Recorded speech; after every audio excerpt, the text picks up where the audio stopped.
দীঘলে আছিল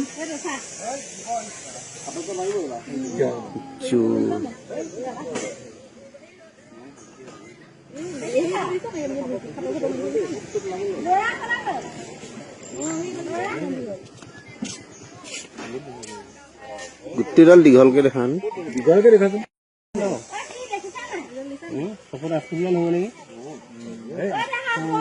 মান হৈ যাব পুলিচক খবৰ দিছে না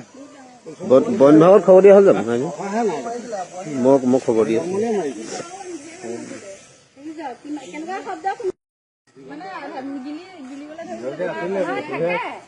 দীঘলকে আছিলে অলপ হেৰি অজব খাম হয়